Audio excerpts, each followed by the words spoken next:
ఒక్కొక్క పరిణామం ఒక్కొక్కసారి మారిపోతుండదు. పాకిస్తాన్‌కి ఇప్పుడు అట్లాంటి అంటే మొన్నటిదాకా ఆపరేషన్ సింధూర్‌లో పాకి అమెరికా జోక్యం చేసుకుంది. అమెరికా చెప్పాకనే కాల్పుల విరమణ జరిగింది. అది కూడా పాకిస్తాన్‌కి అమెరికా చెప్పింది. ఇదే భారతదేశానికి అమెరికా చెప్పింది.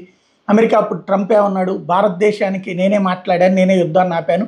భారతదేశానికి పాకిస్తాన్‌కి ఇద్దరికి ఫోన్లు చేసి ఆంక్షలు పెడతానన్నాను, వాణిజ్య ఆంక్షలు పెడతాననేటప్పటికీ ఆగిపోయింది. భారతదేశం కూడా అందుకే వెనక్కి వెళ్ళిందంటే అసలు నేను నీతో ఎప్పుడు మాట్లాడాను పోరా బాబు అన్నట్టు ఇటు పక్కన మోడీ.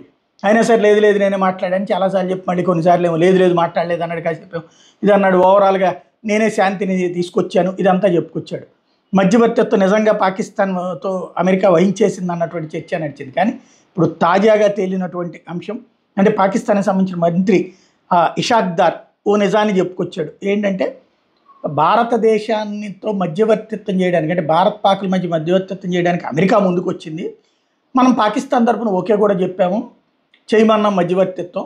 కానీ భారతదేశాన్ని అమెరికా అడిగితే అసలు నీ మధ్యవర్తిత్వం నాకు అక్కర్లేదండి, నీ జోక్యం నాకు అక్కర్లేదండి, మేమే చూసుకుంటామంది అని చెప్పి తేల్చి చెప్పాడు. ఆ రోజున అనుకున్నది కూడా మనం అదే. పాకిస్తాన్ భారతదేశం నరేంద్ర మోడీ చెప్పింది ఏంటి, లేదా మన సైన్యం చెప్పింది ఏంటి అమెరికాకి, నువ్వు కాదు వాళ్ళని మాట్లాడుకున్న పాకిస్తాన్ అప్పుడు చూస్తాం కాల్పుల విరమణ. అలా కాకుండా నువ్వు మధ్యవర్తిత్వం వహిస్తానంటే అక్కర్లేదని చెప్పారు. అది ఇప్పుడు పాకిస్తాన్ మంత్రి ధృవీకరించినట్టే.